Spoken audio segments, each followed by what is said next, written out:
हम लोगों ने पिछले वीडियो में इसके जो ऊपर का पार्ट है यानी कि स्वर वाला पार्ट हम लोगों ने देखा था, उनको इंग्लिश में कैसे लिखते हैं। आज हम जो है इनका व्यंजन वाला पार्ट यानी कॉन्सोनेंट्स का पार्ट देखेंगे, उनको इंग्लिश में कैसे लिखते हैं। फिर इनको जोड़ते कैसे हैं, जोड़ करके किसी वर्ड को कैसे हम लिखते हैं इंग्लिश में, यानी हिंदी वाले वर्ड को इंग्लिश में कैसे हम लिखेंगे वो हम सीखेंगे। उसके बाद में हम पार्ट्स ऑफ स्पीच पे आएंगे, आगे का पार्ट करेंगे। यहाँ पर का के, फिर खा के एच, इस तरीके से हमने सारा लिख रखा है। सी एच तुम्हारा चाका है, फिर सी डबल एच छाका, जे जा, और कहीं कहीं पर इसकी जगह पे हम जी भी इस्तेमाल करते हैं। वैसे जी नॉर्मली देखा जाए तो गा के लिए हम यूज़ करते हैं, लेकिन जी वैसे देखा जाए गा के लिए हम यूज़ करते हैं, लेकिन इंग्लिश में जैसे जीनियस होता है तो जीनियस में कहीं कहीं पर देखा जाता है कि गा को जा प्रोनाउंस किया जाता है, तो इसलिए हमें दोनों से ध्यान देना होगा। जा वैसे हिंदी में जब हम लिखेंगे तो हिंदी में जहाँ पर जा लिखा होगा वहाँ पर जे का ही यूज़ करेंगे, जी का यूज़ नहीं करेंगे। लेकिन इंग्लिश में कुछ ऐसे वर्ड्स हमारे होते हैं जहाँ पर हम जो जी लिखा होता है उसको हम जा प्रोनाउंस करते हैं, ठीक है। तो इस तरीके से है। और फिर उसके बाद में ये फिर जैसे जी है, इसके लिए हमने जे और जी लिखा हुआ है। फिर झा के लिए जे एच भी होता है और जेड भी होता है। फिर उसके बाद में या के लिए एन होता है।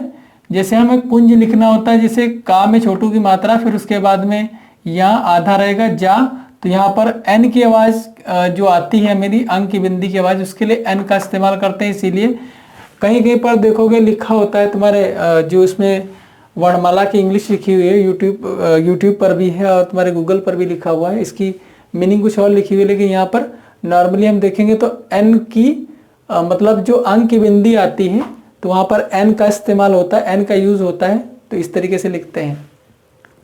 फिर टी यानी टा के लिए, फिर टी एच ठा के लिए, डी डा, इस तरीके से है।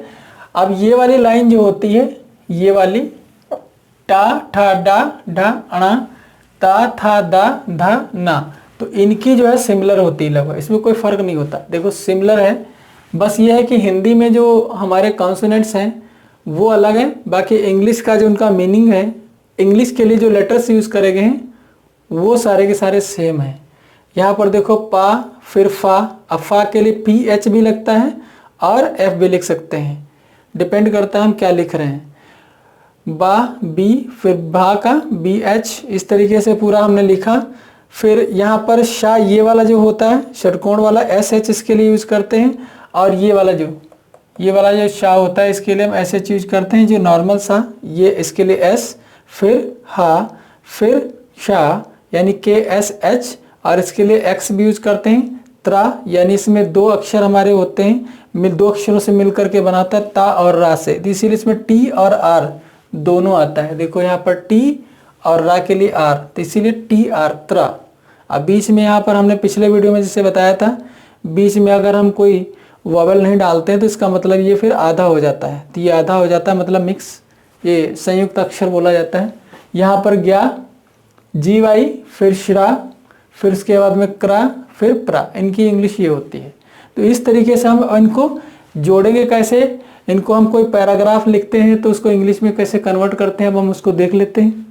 अब हमने कुछ लाइन्स लिखी हैं जिनको हम इंग्लिश में कन्वर्ट करेंगे, जैसा हमने अभी लिखा हुआ है उसी को ध्यान में रखते हुए, जो हमने कल वॉवेल बताए थे वॉवेल को ध्यान में रखना है, और कॉन्सोनेंट्स के जो इंग्लिश हमने लिखवाई है उनको ध्यान में रखते हुए इनको इंग्लिश में कन्वर्ट कैसे करना है वो देखेंगे। जैसे अब एक है तो हमने ए का लिखवाया था ई, तो यहाँ पर क्या हो जाएगा एक, समय SAMAY समय, और के की, समय की, बात है HAI। अब ए की मात्रा के लिए AI लगाएंगे, हा के लिए H लगाएंगे, जैसे इसमें बी यानी बा के लिए, और बड़ा का डंडा यानी ए, सिंगल ए भी लगा सकते हो, वो भी सही है, लेकिन डबल ए हमने इसलिए लगाया क्योंकि थोड़ा ज़्यादा अच्छा लगता है।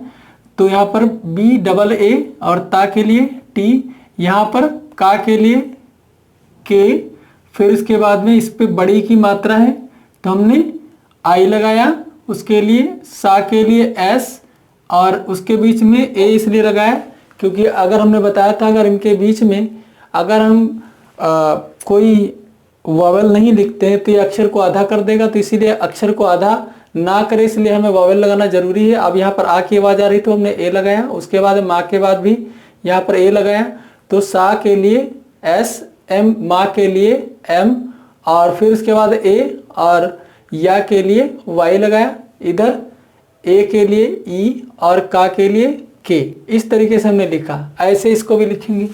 फिर एक जंगल, JANGAL, इंग्लिश में तो इसे नॉर्मली यू ही होता है और उसकी स्पेलिंग कुछ जंगल की स्पेलिंग इंग्लिश में कुछ इस तरीके से होती है, JUNGLE जंगल।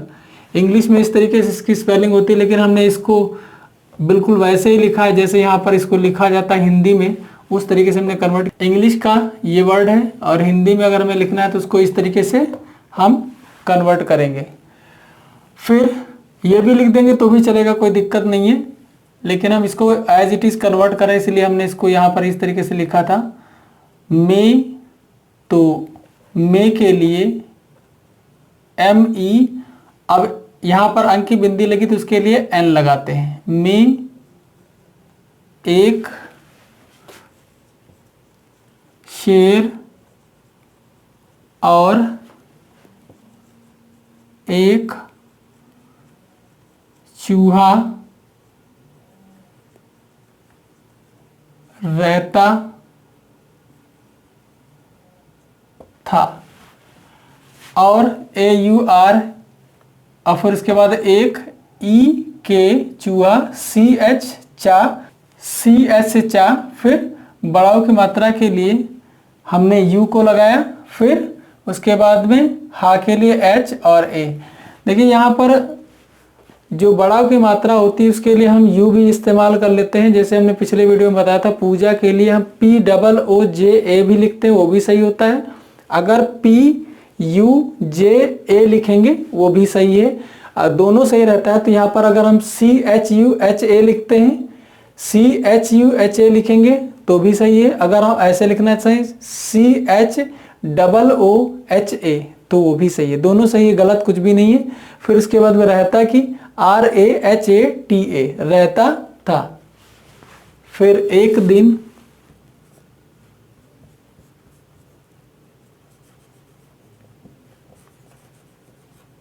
शेर सो रहा था। एक दिन शेर सो रहा था। चूहा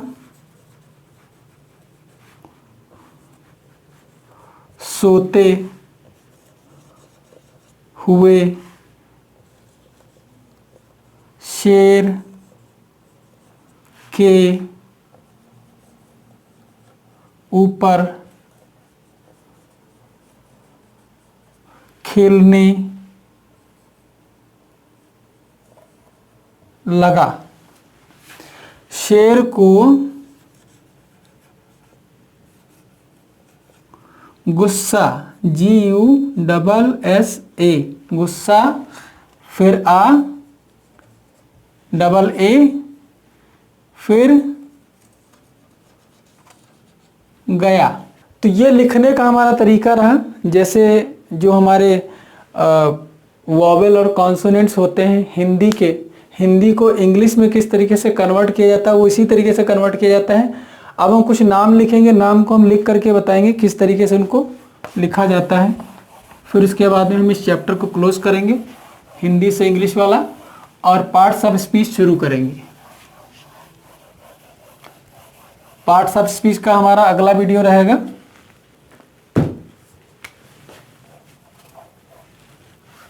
देखिए जैसे हमने लिखा मोहन,